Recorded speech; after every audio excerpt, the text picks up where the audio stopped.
te pido, Señor, disponga nuestro corazón para que entremos a la palabra de Dios y que seamos edificados, Señor. Así que nos ponemos en tus manos y te damos gracias. En el nombre de Cristo Jesús te lo agradecemos. Amén y amén. Pueden tomar su lugar, mis hermanos. Sean todos bienvenidos a nuestra reunión dominical. Y le damos gracias al Señor porque dispusieron su corazón para estar aquí. También nos sentimos bendecidos, contentos cuando nos visitan.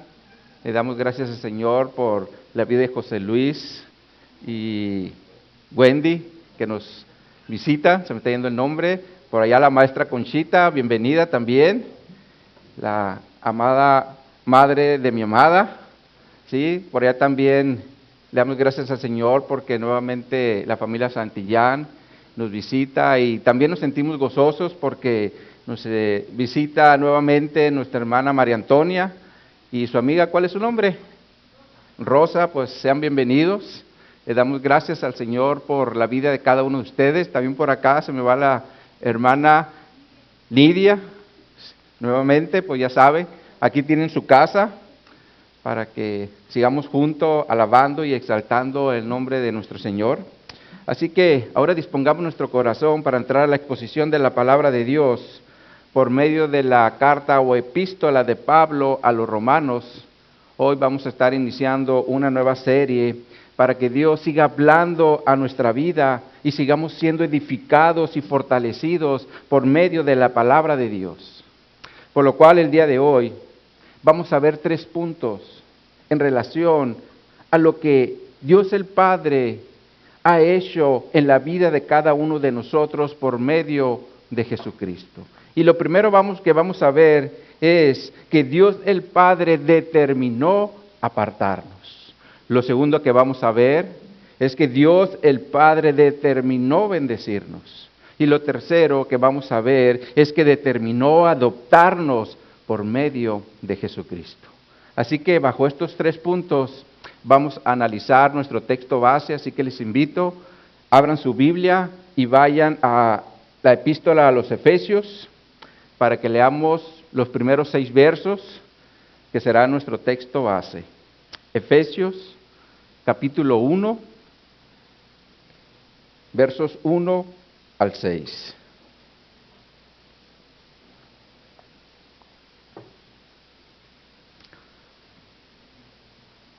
Dice la palabra de Dios: Pablo, apóstol de Jesucristo, por la voluntad de Dios, a los santos y fieles en Cristo Jesús que están en Éfeso.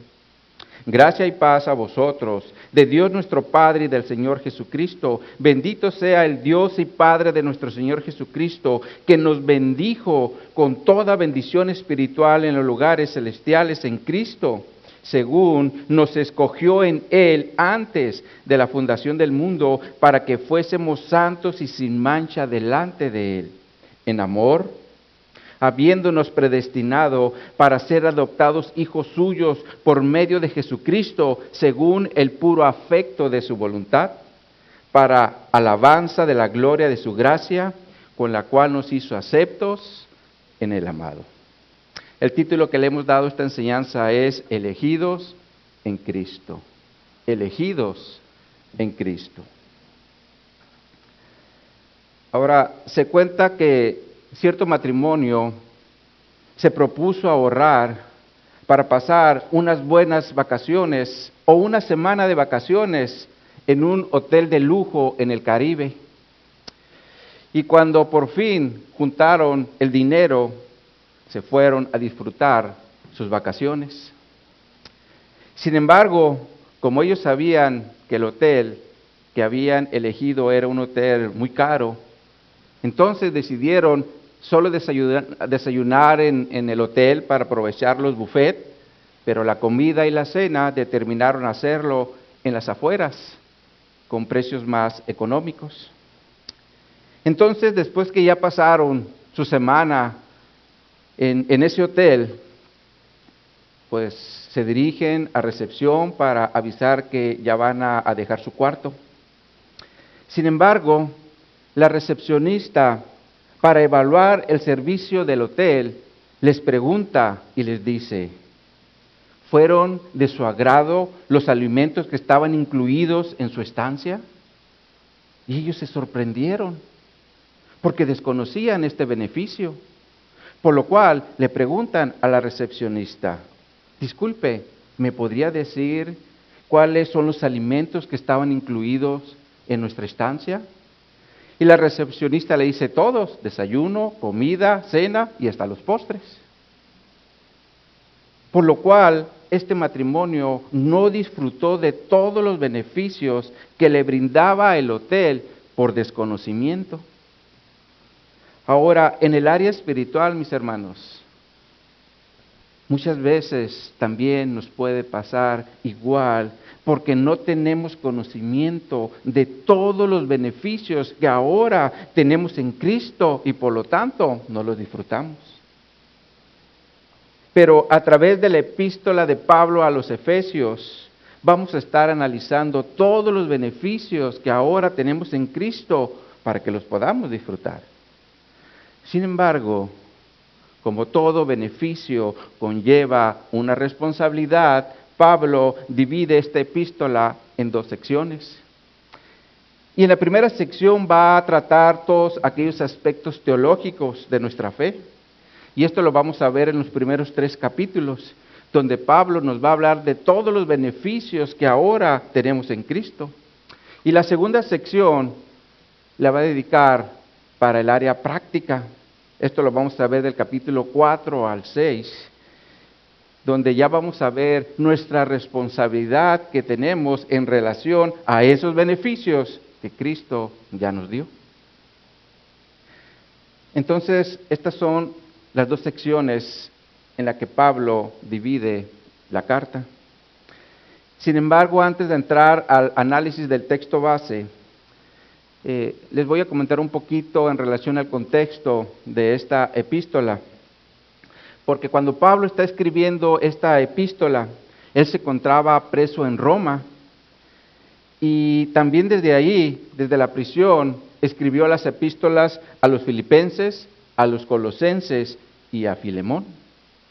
Esto lo vemos, por ejemplo, en Efesios capítulo 4, verso 1, cuando Pablo dice, yo pues preso en el Señor, os ruego que andéis como es digno de la vocación, como con que fuisteis llamados. Y ya en el capítulo 6, verso 20 dice, por lo cual soy embajador en cadenas, que con denuedo hable de él como debo de hablar. Entonces es claro que Pablo estaba en la cárcel cuando está escribiendo la epístola a los Efesios. Sin embargo, también le dice a los filipenses, en Filipenses capítulo 1, versos 12 y 13, quiero que sepáis, hermanos, que las cosas que me han sucedido han redundado más bien para el progreso del Evangelio, de tal manera que mis prisiones se han hecho patentes en Cristo en todo el pretorio y a todos los demás. Ahora, la Nueva Traducción Viviente traduce estos 2 versos de la siguiente forma. Dice Filipenses 1, 13 y 14 en esta traducción. Pues cada persona de aquí, incluida toda la guardia del palacio, sabe que estoy encadenado por causa de Cristo. Y dado que estoy preso, la mayoría de los creyentes de este lugar han aumentado su confianza y anuncian con valentía el mensaje de Dios sin temor. Esto nos enseña que Pablo no perdía el tiempo, porque aún estando preso, él fortalecía a sus hermanos en Cristo del primer siglo para que predicaran el Evangelio con valentía, como dice esta traducción. Ahora, a los colosenses les dice en Colosenses capítulo 4, verso 3, orando también al mismo tiempo por nosotros, para que el Señor nos abra puerta para la palabra, a fin de dar a conocer el misterio de Cristo, por el cual también estoy preso. Y por último, en su carta a Filemón, le dice en el capítulo 1, verso 23, te saluda Epafras, mi compañero en prisiones, por Cristo Jesús. Entonces es claro que Pablo escribió estas 4 epístolas estando en prisión bajo el dominio de Roma. Sin embargo, Pablo en espíritu era libre para seguir predicando el Evangelio a toda criatura y de igual forma para seguir fortaleciendo a sus hermanos en Cristo. Ahora, en relación a la fecha de la epístola, se calcula que fue entre el año 60 y 61, porque Pablo llegó preso a Roma en el año 60, entonces ya sea el 60 o el 61, más o menos por allí él escribió estas 4 epístolas. Entonces, teniendo esto en mente o bajo este contexto, entremos al análisis de nuestro texto base. Y dice Pablo en el verso 1 del texto base, Efesios 1:1, Pablo, apóstol de Jesucristo, por la voluntad de Dios, a los santos y fieles en Cristo Jesús que están en Éfeso. Aquí entramos a nuestro primer punto de la enseñanza, porque el Padre determinó apartarnos cuando nos hizo santos y fieles en Cristo Jesús. Ahora, lo primero que podemos observar en este verso 1 es que Pablo se presenta como el autor de la epístola, derivado a que en el primer siglo, las cartas o los rollos o pergaminos, en los remitentes, ellos escribían su nombre al inicio de la carta para que sus destinatarios inmediatamente identificaran quién había escrito la carta. Porque si no lo hacían así, imagínense, para saber quién escribió el rollo tendrían que abrir todo el rollo y ver hasta el final quién fue. Que realmente es como ahora nosotros hacemos las cartas, aunque ya no son cartas, ahora más bien son correos electrónicos, ¿verdad? Pero aún así al final es cuando ponemos quién está escribiendo ese correo, ¿verdad? Entonces, esto nos enseña que Pablo fue el autor de la epístola, por eso Pablo se identifica al principio como remitente y después que se identifica como el autor, él menciona la palabra apóstol. Pablo, apóstol, dice, del griego apóstolos, la cual en griego esta palabra significa un mensajero o un enviado. Sin embargo, la Escritura nos enseña que Jesucristo estableció 12 mensajeros o enviados, llamados también apóstoles, para que ellos llevaran el mensaje de las buenas nuevas a los perdidos. Pero también vemos en la Escritura que de los 11, uno de ellos lo traicionó y después se ahorcó. Este fue Judas. Y por lo tanto, ya no eran 12, quedaron 11. Sin embargo, en el libro de los Hechos podemos ver que los 11 apóstoles determinaron o establecieron un lineamiento judío para poder establecer el apóstol número 12. Veamos esto en Hechos capítulo 1, versos 20 en adelante. Acompáñenme en su Biblia. Hechos 1:20.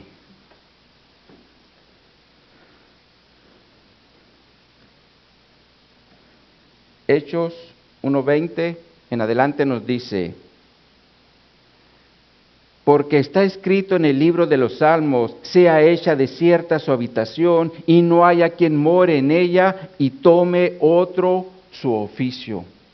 Aquí el que está hablando es Pedro, y hace referencia a la condición de Judas por haber traicionado a Jesús, y toma la referencia del Salmo 109:8, que dice: sean sus días pocos, tome otro su oficio. Ahora la palabra oficio se refiere a un supervisor que está encargado de dirigir algo.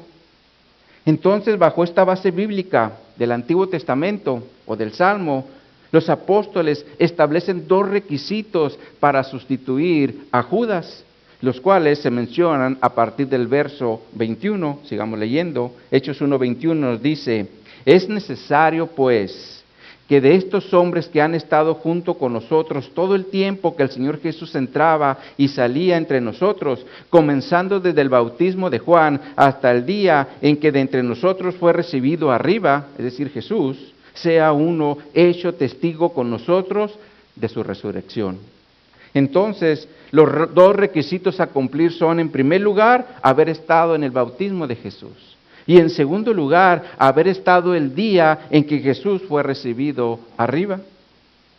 Entonces, si alguien no cumplía estos dos requisitos, no podría ser considerado como un candidato para ocupar el puesto de apóstol.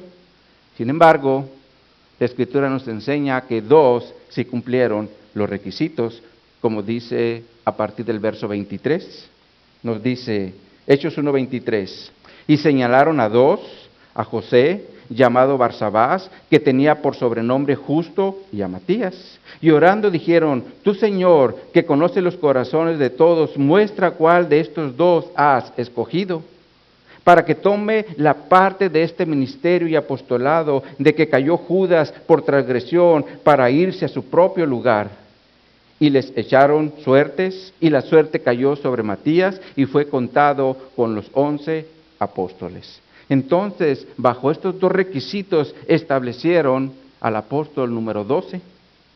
Sin embargo, dice que lo hicieron orando y echando suertes, lo cual nos enseña que lo hicieron tomando la referencia bíblica de Proverbios 16:33, que dice, la suerte se echa en el rezago, mas de Jehová es la decisión de ella.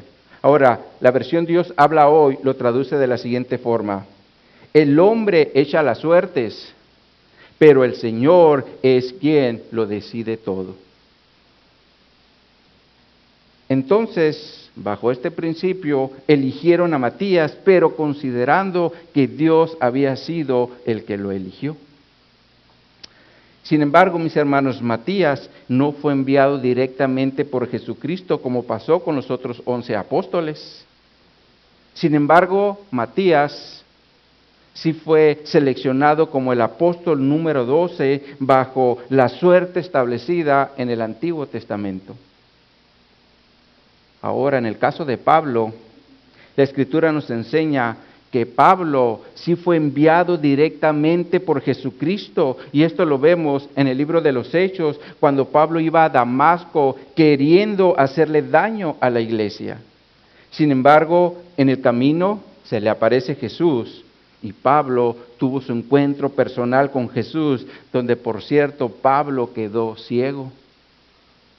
Pero recobró la vista por medio de Ananías, como lo enseña la Escritura en Hechos capítulo 9, versos 17 y 18, que nos dice, fue entonces Ananías y entró a la casa y poniendo sobre él, es decir, sobre Pablo, las manos, dijo, hermano Saulo, el Señor Jesús, que se te apareció en el camino por donde venías, me ha enviado para que recibas la vista y seas lleno del Espíritu Santo.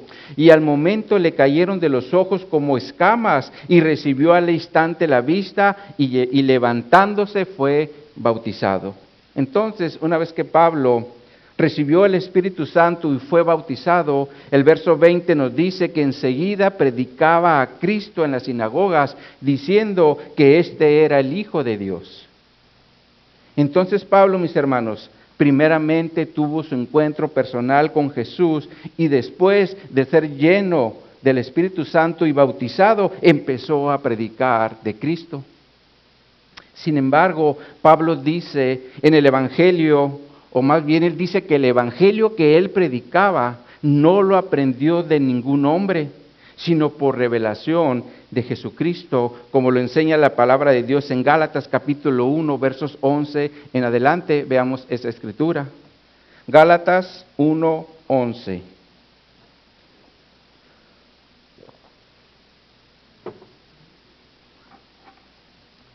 Gálatas capítulo 1, verso 11. Nos dice, mas os hago saber, hermanos, que el evangelio anunciado por mí no es según hombre, pues yo ni lo recibí, ni lo aprendí de hombre alguno, sino por revelación, ¿de quién dice?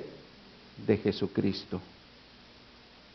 Ahora la palabra revelación en griego es apocalipsis, y se refiere a una comunicación de conocimiento por un medio divino o sobrenatural. Entonces Jesús fue el maestro directo de Pablo para que él predicara el evangelio, porque dice que no lo aprendió de hombre alguno, sino por revelación de Jesucristo, como dice el verso 12. Ahora, continúa diciendo en el verso 13, sigamos leyendo. Dice, porque ya habéis oído acerca de mi conducta en otro tiempo en el judaísmo, que perseguía sobremanera la iglesia de Dios y la asolaba, y en el judaísmo aventajaba a muchos de mis contemporáneos y en mi nación, siendo mucho más celoso de las tradiciones de mis padres. Pero cuando agradó a Dios que me apartó desde el vientre de mi madre y me llamó por su gracia, revelar a su Hijo en mí para que yo predicase entre los gentiles, no consulté enseguida con carne y sangre, ni subí a Jerusalén a los que eran apóstoles antes que yo, sino que fui a Arabia y volví de nuevo a Damasco. Después, pasados 3 años, subí a Jerusalén para ver a Pedro y permanecí con él 15 días, pero no vi a ningún otro de los apóstoles, sino a Jacobo, el hermano del Señor. Entonces es claro que Pablo fue instruido y enviado directamente por Jesucristo, como pasó con los primeros 11 apóstoles. Por eso es que Pablo se presenta como apóstol de Jesucristo en el verso 1 del texto base, cuando dice Pablo, apóstol de Jesucristo, por la voluntad de Dios. Ahora, esto también nos enseña que el apostolado de Pablo no fue por su propia voluntad, sino por la voluntad de Dios, la cual es soberana, porque Dios determina a quién sí y quién no. Porque también la Escritura nos dice que Él pone reyes y Él quita reyes. Él hace las cosas conforme a su voluntad. Y Dios, en su soberanía, determinó que Pablo fuera el apóstol de los gentiles. Por eso en Gálatas 1:15, que ya leímos, nos dice, pero cuando agradó a Dios que me apartó desde el vientre de mi madre y me llamó por su gracia. Entonces es claro que la obra en la vida de Pablo no fue por la voluntad de Pablo, sino por la voluntad de Dios. Ahora Pablo, después de presentarse como el autor de la epístola y como apóstol de Jesucristo por la voluntad de Dios, se dirige ahora a sus destinatarios, llamándoles santos y fieles en Cristo Jesús. Ahora, aquí hay 2 cosas que necesitamos ponerle atención para poder entender el primer punto de la enseñanza. Y lo primero es que Pablo les llama a sus destinatarios santos. Ahora, la palabra santos en griego significa consagrado o dedicado a Dios, como pasaba en el Antiguo Testamento con los sacerdotes que servían en el templo. Sin embargo, hoy nosotros por medio de Jesucristo también somos esos sacerdotes al servicio de Dios, como lo enseña la Escritura en Apocalipsis capítulo 1, versos 5 y 6, cuando nos dice, y de Jesucristo el testigo fiel, el primogénito de los muertos y el soberano de los reyes de la tierra, al que nos amó y nos lavó de nuestros pecados con su sangre y nos hizo reyes y sacerdotes para Dios su Padre. A Él sea la gloria e imperio por los siglos de los siglos. Amén. Esto quiere decir que nosotros en Cristo también somos esos sacerdotes al servicio de Dios. Porque Cristo ya nos lavó con su sangre de todos nuestros pecados. Es decir, los pecados pasados, los pecados presentes y aún los pecados futuros. Ahora, en segundo lugar, después de haberles llamado santos, ahora les llama fieles. Y esta palabra en griego significa confiable, fidedigno o digno de confianza. Y nosotros, mis hermanos, en Cristo también somos considerados como fieles. Por ese motivo, Dios el Padre nos confía su evangelio, porque Él nos mira como dignos de confianza por medio de su Hijo. Sin embargo, en la práctica, la realidad es que muchas veces no nos consideramos dignos de confianza. Por ese motivo no compartimos el evangelio que se nos ha confiado. Pero Dios, mis hermanos, por medio de Jesucristo, sí nos mira tanto a los hombres como a las mujeres, confiables. Así que no permitamos que Satanás nos robe esa confiabilidad que el Señor nos da por medio de Jesucristo, o esa confianza más bien, para que prediquemos el Evangelio. Ahora, muchos piensan que para compartir el Evangelio se necesita tener mucho conocimiento o saber mucha teología. Pero la realidad es que lo único que necesitamos hacer es compartir lo que Dios ya hizo en nuestras vidas o en nuestra vida. Porque el Evangelio se trata de vidas transformadas. Así que, mis hermanos, compartamos el Evangelio y descansemos en Dios, porque la obra es de Él y no es de nosotros. Amén, mis hermanos. Ahora, por último, Pablo cierra el verso 1 haciendo referencia al lugar de los destinatarios, los cuales eran de Éfeso. Sin embargo, también es para nosotros, la iglesia, gracia de Dios, porque nosotros también somos santos y fieles en Cristo Jesús. ¿Cuántos dicen amén? Ahora, Pablo en el verso 2 utiliza un saludo combinado porque su audiencia era tanto judía como gentil. Por eso dice gracia y paz. Ahora, la gracia se refiere a algo recibido de buena voluntad, como la salvación, la cual es totalmente gratuita, porque somos salvos por gracia. Y la palabra paz se refiere a no estar en conflictos, como cuando hay una guerra. Sin embargo, los judíos utilizaban la palabra hebrea shalom, que significa bienestar, salud, paz interior, calma o tranquilidad. Entonces es como si Pablo les estuviera diciendo, reciban la buena voluntad de Dios para que no estén en conflictos de Dios, nuestro Padre, y del Señor Jesucristo. Es lo que les dice en su saludo. Ahora Pablo, después de su saludo, entra al punto de las bendiciones en el verso 3. Regresemos ahí, Efesios 1:3. Nos dice, bendito sea el Dios y Padre de nuestro Señor Jesucristo, que nos bendijo con toda bendición espiritual en los lugares celestiales en Cristo. Aquí entramos al segundo punto de la enseñanza, porque el Padre, por medio de Jesucristo, determinó bendecirnos con toda bendición espiritual. Pero si observan, Pablo inicia el verso 3 con la palabra bendito, del griego eulegetos, donde eu significa bien y legetos significa hablando, por lo cual la palabra tiene la idea de hablar bien o elogiar.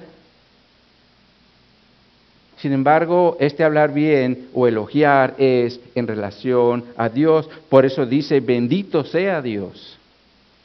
Ahora, es importante entender que Pablo está utilizando una expresión judía, la cual se utilizaba para elogiar a Dios, solo que los judíos en el Antiguo Testamento utilizaban la palabra hebrea barak, como en el Salmo 28:6 dice, bendito sea Jehová que oyó la voz de mis ruegos. Aquí la palabra bendito es barak en hebreo. Sin embargo, la palabra barak también se utilizaba para darle alabanza a Dios. Por eso la Nueva Traducción Viviente traduce el Salmo 28:6 de la siguiente forma. Dice esta traducción, alaben al Señor, pues Él oyó que clamaba por misericordia. Entonces la palabra bendito también se refiere a alabar a Dios. Por eso cuando nosotros nos reunimos como iglesia y vamos a iniciar nuestro servicio, empezamos alabando a Dios porque Él es digno de suprema alabanza, como también dice el Salmo 145:3, que nos dice, grande es Jehová y digno de suprema alabanza, y su grandeza es inescrutable. Sin embargo, mis hermanos, ¿qué es lo que necesitamos hacer para alabar a Dios? Lo que necesitamos hacer para alabar a Dios es llegar temprano al servicio, ¿no es así? Así que yo les invito, mis hermanos, para que lleguen temprano al servicio y juntos iniciemos elogiando, alabando a nuestro Señor y Salvador Jesucristo, porque Él es nuestro Dios y Salvador. Entonces es claro que Pablo inicia el verso 3 del texto base diciendo, bendito sea Dios, para alabar y elogiar a nuestro Dios. Y continúa diciendo, y Padre de nuestro Señor Jesucristo, que nos bendijo con toda bendición espiritual en los lugares celestiales en Cristo. Ahora, Pablo, después de establecer que Dios es bendito, nos habla de lo que Dios determinó hacer en cada uno de nosotros por medio de Cristo. Esto es, bendecirnos con toda bendición espiritual.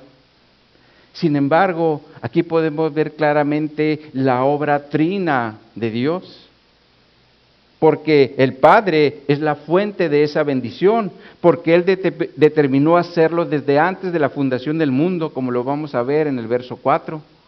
El Hijo es el mediador de esa bendición, porque por su muerte en la cruz nos abrió el camino a esas bendiciones. Y el Espíritu Santo es el consumador de la bendición, porque por medio del Espíritu Santo nosotros somos sellados, como lo menciona Pablo en los versos 13 y 14 que nos dicen, en Él también vosotros, habiendo oído la palabra de verdad, el evangelio de vuestra salvación, y habiendo creído en Él, fuisteis sellados con el Espíritu Santo de la promesa, que es las arras de vuestra herencia hasta la redención de la posesión adquirida para alabanza de su gloria. ¿Se dan cuenta, mis hermanos, cómo Dios, a través de su Trinidad, organizó todo en la eternidad para que tú y yo podamos tener esas bendiciones espirituales? Sin embargo, uno de los grandes problemas que siempre ha existido en toda la historia de la humanidad es el pensar que esas bendiciones espirituales pueden llegar a nuestra vida por medio de nuestro buen comportamiento o por nuestras buenas obras, como pasa con la gente que es moralista. Sin embargo, la Escritura nos enseña que nuestras buenas obras para Dios son como un trapo sucio. Y esto es lo que menciona Isaías en Isaías 64:6. Se los voy a leer, pero en la versión Dios habla hoy. Dice esta traducción, Isaías 64:6. Todos nosotros somos como un hombre impuro. Todas nuestras buenas obras son como un trapo sucio. Todos hemos caído como hojas marchitas y nuestros crímenes nos arrastran como el viento. Entonces es claro que para Dios todas nuestras buenas obras no sirven de nada. Y esto es, mis hermanos, porque Cristo ya las hizo por nosotros. Y por lo tanto, el Padre solo va a ver las obras de Cristo y no las del hombre. Ahora también necesitamos entender que las bendiciones espirituales no van a depender del deseo de los hombres, porque el hombre por naturaleza no busca a Dios, como dice Pablo en Romanos versos 10 y 12, capítulo 3, versos 10 y 12, dice esta escritura, como está escrito, no hay justo ni aun uno, no hay quien entienda, no hay quien busque a Dios, todos se desviaron, a una se hicieron inútiles, no hay quien haga lo bueno, no hay ni siquiera uno. Esta, mis hermanos, es la verdadera condición espiritual del ser humano. Por ese motivo, Dios tuvo que hacer la obra desde antes de la fundación del mundo en cada uno de nosotros, como lo menciona Pablo en el verso 4 del texto base, que nos dice, Efesios 1:4, según nos escogió en Él es Cristo, antes de la fundación del mundo, para que fuésemos santos y sin mancha delante de Él. Esta, mis hermanos, es la obra que Dios hizo en cada uno de nosotros en la eternidad, porque allí fue cuando nos escogió. Ahora, la palabra escogió en griego significa juntar, seleccionar o elegir, y de aquí deriva la frase elegidos o elección. Sin embargo, esta elección Dios la efectuó mucho antes de que fuéramos creados. Por eso la Nueva Traducción Viviente dice, incluso antes de haber hecho el mundo, Dios nos amó y nos eligió en Cristo para que seamos santos e intachables a sus ojos. Entonces es claro que Dios hizo esta obra en la eternidad, pero en unidad con el Hijo y con el Espíritu Santo. Por eso Jesús le dijo a sus discípulos en Juan 15:16, se los voy a leer en la versión Dios habla hoy, dice esta traducción, Juan 15:16, ustedes no me escogieron a mí, sino que yo los he escogido a ustedes y les he encargado que vayan y den mucho fruto y que ese fruto permanezca, así el Padre les dará todo lo que les pidan en mi nombre. ¿Se dan cuenta cómo Dios opera en unidad por medio de la Trinidad? Para que se cumplan los propósitos de Dios y no los nuestros. Porque la realidad que nuestros propósitos muchas veces son egoístas, pero los propósitos de Dios no lo son. Ahora, hablando de los propósitos de Dios, Pablo dice que esta elección fue para que fuéramos santos y sin mancha delante de Él. Aquí nuevamente aparece la palabra santos, y ya vimos que esta palabra se refiere a consagrado o apartado. Sin embargo, mis hermanos, también tiene la idea de ser diferente.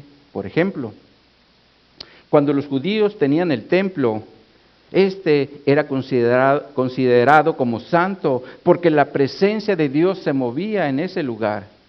Sin embargo, también estaba el templo de Artemisa o de Diana de los Efesios, donde la presencia de Dios no estaba.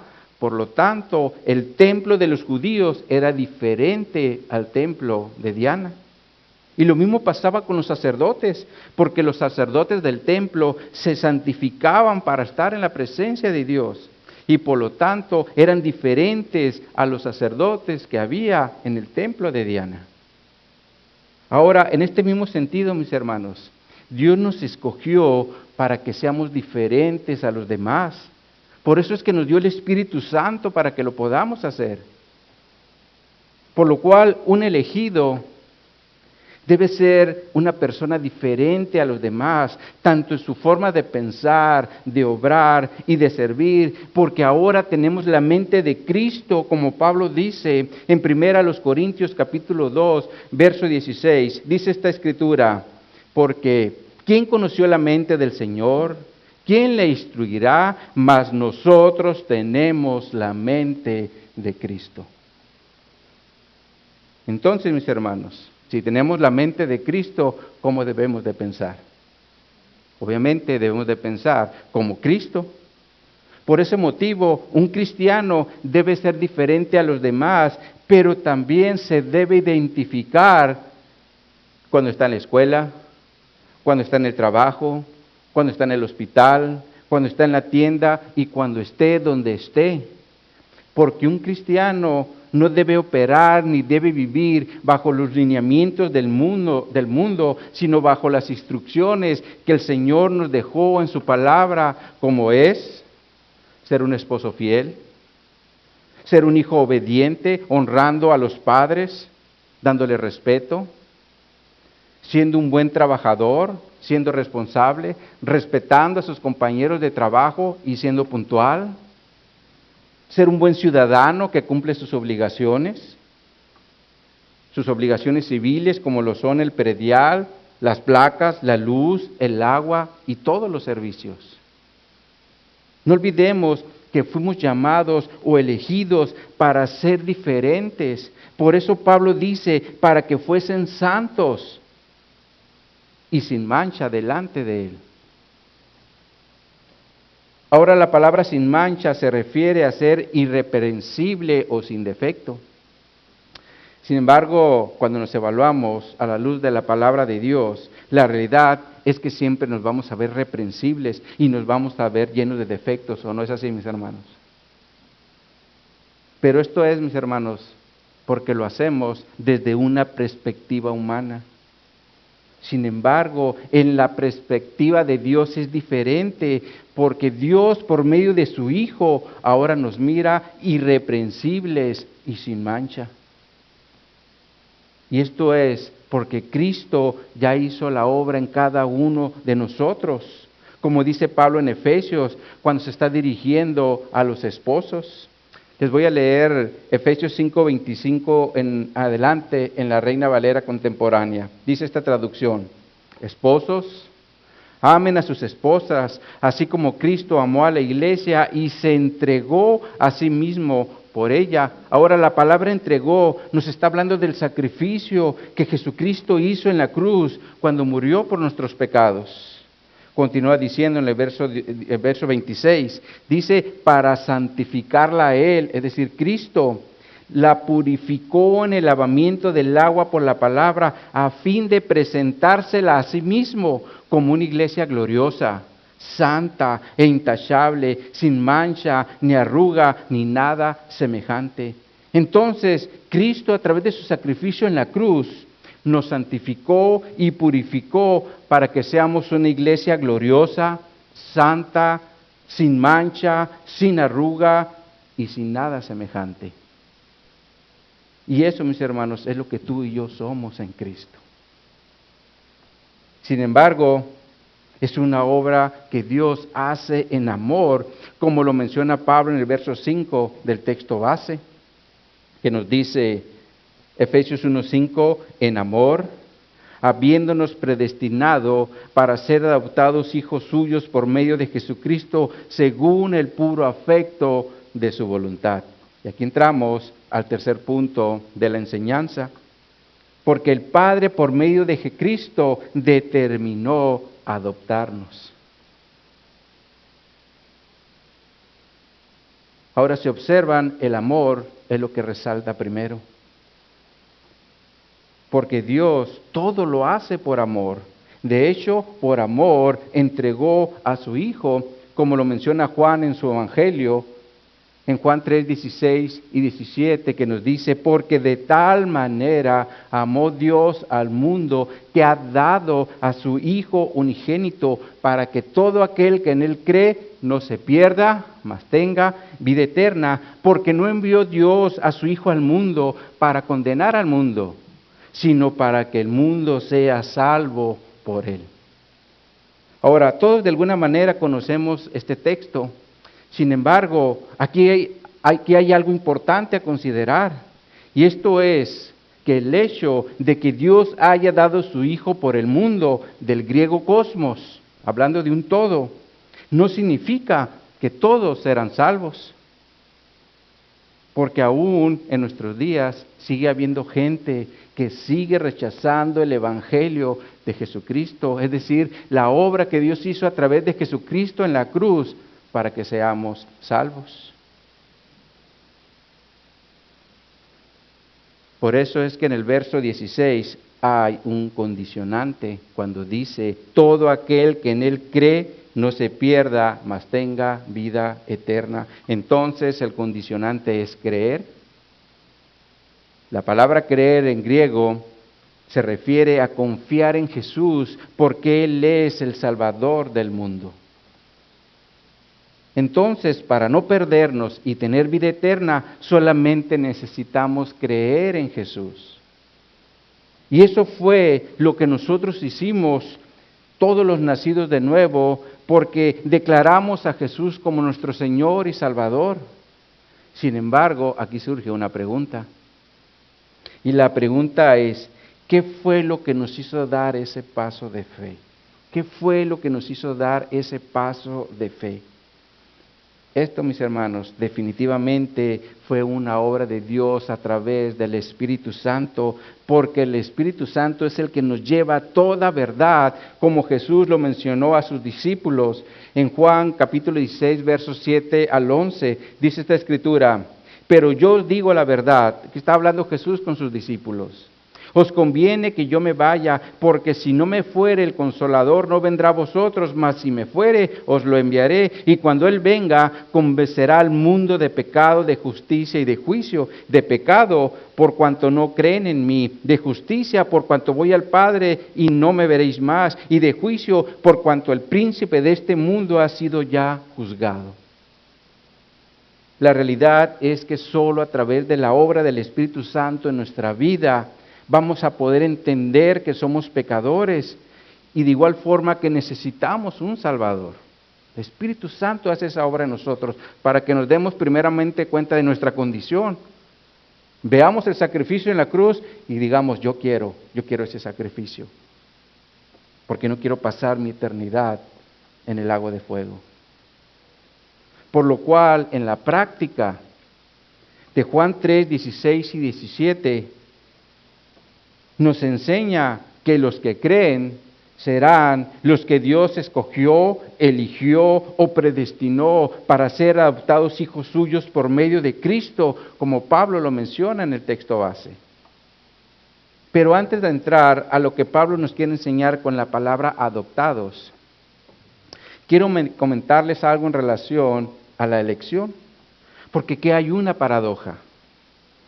Porque la Escritura también nos enseña que Dios quiere que el malvado no muera. Y esto lo vemos, por ejemplo, en Ezequiel capítulo 18, versos 21 al 23. Se los voy a leer en la versión Dios habla hoy para que nos quede más claro. Dice esta traducción, Ezequiel 18, 21 en adelante nos dice, y si el malvado se aparta de todos los pecados que cometía, y cumple todas mis leyes y hace lo que es recto y justo, ciertamente vivirá y no morirá. Yo no volveré a acordarme de todo lo mal que hizo, y él vivirá por hacer lo que es recto. Yo no quiero que el malvado muera, sino que cambie de conducta y viva. Yo, el Señor, lo afirmo. Este texto nos da a entender que Dios quiere que tomemos la decisión de cambiar, para que dejemos de hacer lo malo y vivamos. De hecho, también lo leemos cuando Dios le presenta a los judíos la vida y la muerte, la bendición y la maldición, en Deuteronomio capítulo 30, en los versos 15 al 19. Veamos ahora esa escritura. Deuteronomio 30, 15. Véanlo en su Biblia.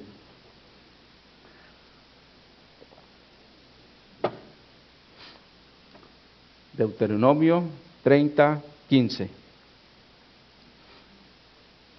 Nos dice aquí la Escritura, mira, yo he puesto delante de ti hoy la vida y el bien, la muerte y el mal.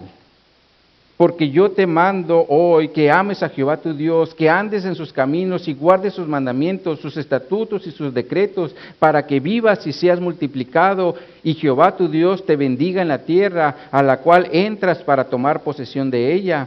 Mas si tu corazón se apartare y no oyeres, y te dejares extraviar, y te inclinares a dioses ajenos y les sirvieres, yo os protesto hoy de que de cierto pereceréis. No prolongaréis vuestros días sobre la tierra donde vais, pasando el Jordán, para entrar en posesión de ella. A los cielos y a la tierra llamo por testigos hoy contra vosotros, que os he puesto delante la vida y la muerte, la bendición y la maldición. ¿Y qué dice después? Escoge, pues, la vida para que vivas tú y tu descendencia. Aquí la palabra clave es escoge, porque se refiere a seleccionar una alternativa respecto a una opción. Por lo tanto, nos habla de tomar una decisión. Ahora, a lo mejor podemos estar pensando que esto era porque en el Antiguo Testamento se vivía por las obras, pero veamos ahora en el Nuevo Testamento lo que la Escritura nos dice por medio de Pedro, en 2 de Pedro, capítulo 3, verso 9. Vean ahora esa Escritura. 2 de Pedro 3, 9.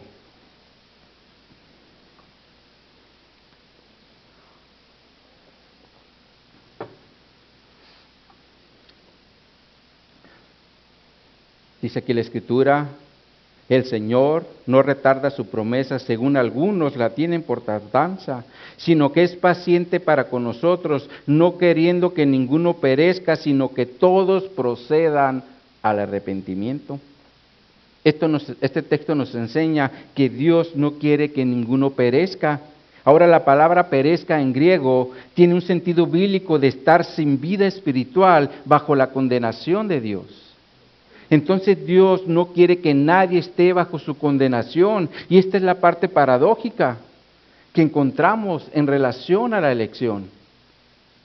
Por lo cual nosotros como iglesia solo tenemos que hacer una cosa: Y esto es, mis hermanos, predicar el Evangelio y dejar que Dios haga su voluntad, porque a final de cuentas Dios es soberano y Él va a hacer todas las cosas conforme a su voluntad en esta humanidad caída, ¿o no es así? Porque Dios es soberano y Él hace lo que Él quiere. Por eso, prediquemos solamente el Evangelio y que Dios haga la obra. Pero obviamente vemos que también nos habla de que hay una elección, ¿verdad? Entonces hay una cosa ahí paradójica. ¿Qué es lo que es realmente? No sé, cuando estemos en la presencia de Dios, lo más seguro es que nos va a aclarar. Por eso como iglesia debemos estar predicando el Evangelio, porque a lo mejor alguien de los que estamos aquí es elegido y no se da cuenta. Y a través de la palabra de Dios se da cuenta lo que Dios ya hizo en su vida desde antes de la fundación del mundo.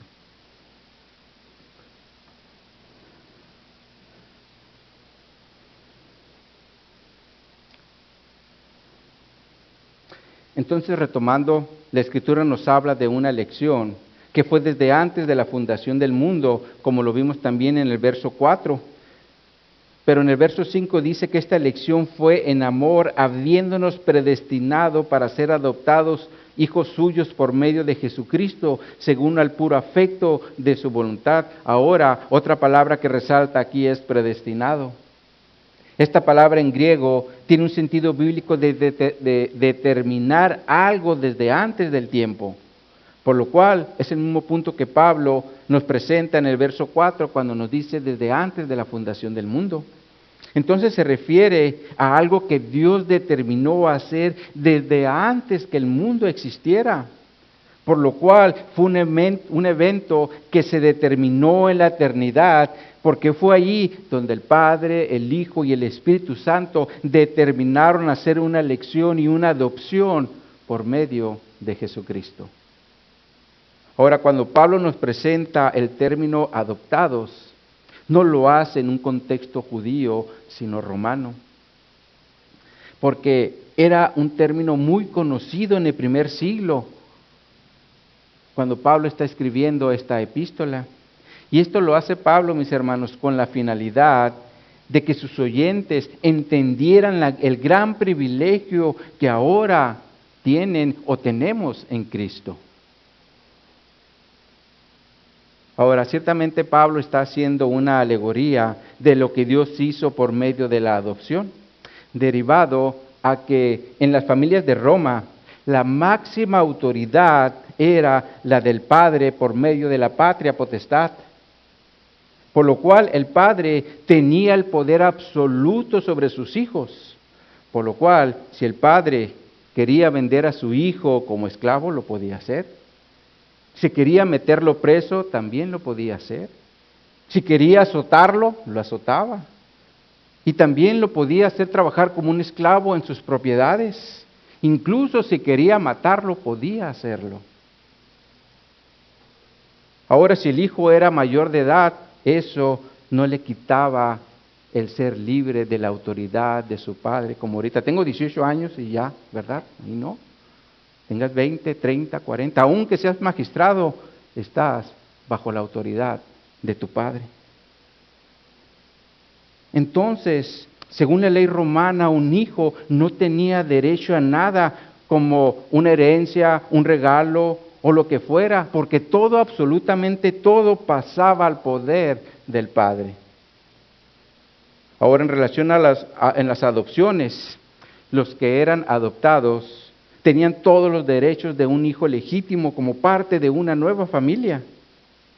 Por eso en la ley romana los adoptados eran considerados como una nueva persona y por lo tanto todas sus deudas y obligaciones de su antigua familia quedaban abolidas como si no hubieran existido.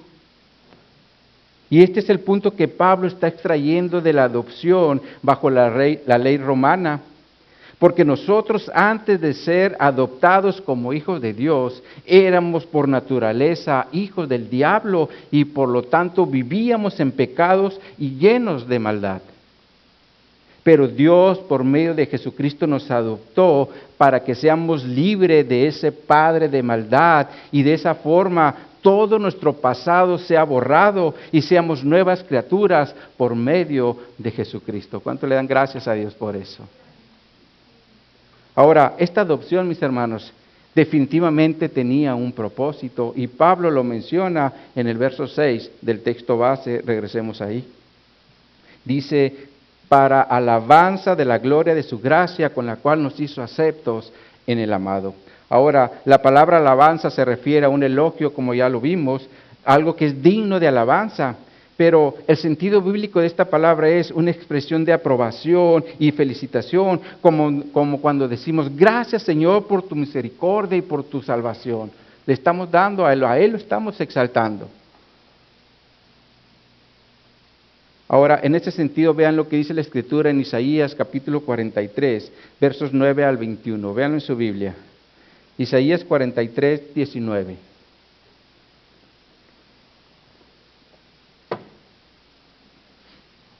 Isaías 43, 19.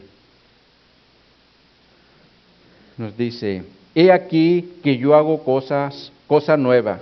He aquí que yo hago cosa nueva. Pronto saldrá a luz. No la conoceréis. Otra vez abriré camino en el desierto y ríos en la soledad. Las fieras del campo me honrarán, los chacales y los pollos del avestruz, porque daré aguas en el desierto, ríos en la soledad, para que beba mi pueblo, mi escogido. Este pueblo he creado para mí, y luego ¿qué dice? Mis alabanzas publicará. La versión Reina Valera actual dice, proclamará mis alabanzas. La realidad es que cuando entendemos la obra que Dios hizo en cada uno de nosotros, ya no vamos a estar callados. Por eso ahora alabamos a Dios por todo lo que hizo. Sin embargo, Pablo dice que esta alabanza es de la gloria de su gracia. Ahora la palabra gloria se refiere a su esplendor, a su grandeza, como hablando de un alto honor. Sin embargo, dice que es por su gracia, porque es un regalo que recibimos de buena voluntad cuando Dios nos hizo aceptos en el amado.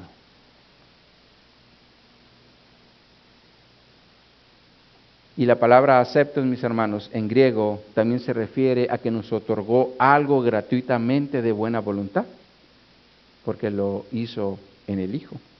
Entonces, como conclusión, salgamos de este lugar teniendo en mente lo que el Padre hizo a través de Jesucristo, estos tres puntos que vimos en relación a lo que el Padre hizo a través de Jesucristo. Y lo primero que hizo fue determinar desde antes de la fundación del mundo, apartarnos para que le sirvamos como sacerdotes dignos de confianza, compartiendo su evangelio a todos los perdidos.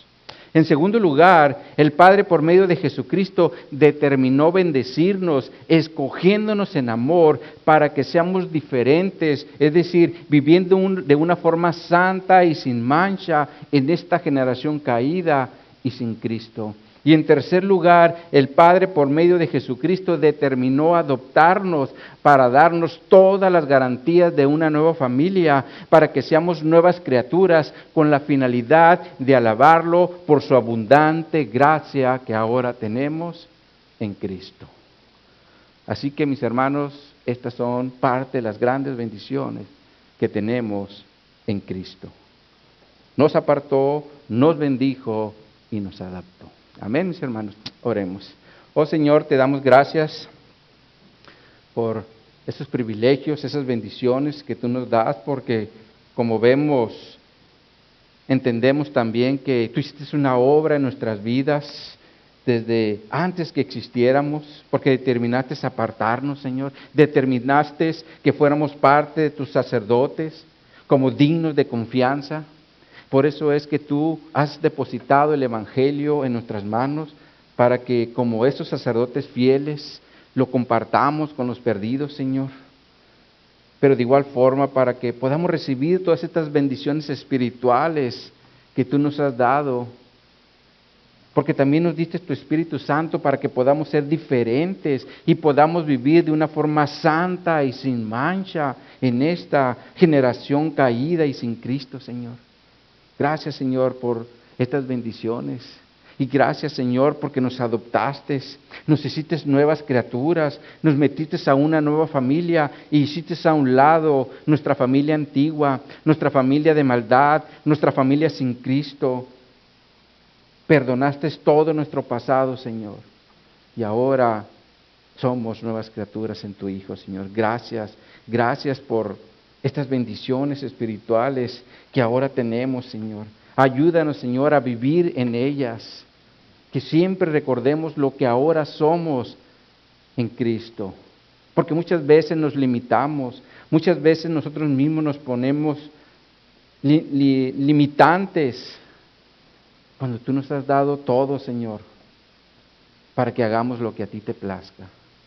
Así que, Señor, te doy gracias por tu palabra, te doy gracias por tu Espíritu Santo y te doy gracias por una iglesia donde nos has puesto para seguir aprendiendo de ti y también para alabarte, exaltarte y glorificarte en todo tiempo, Señor. Te doy las gracias en el precioso nombre de tu Hijo amado, nuestro Señor y Salvador Jesucristo. Amén y amén. Pues muy bien, mis hermanos, ahora vamos a orar por las ofrendas. Le voy a pedir a nuestro hermano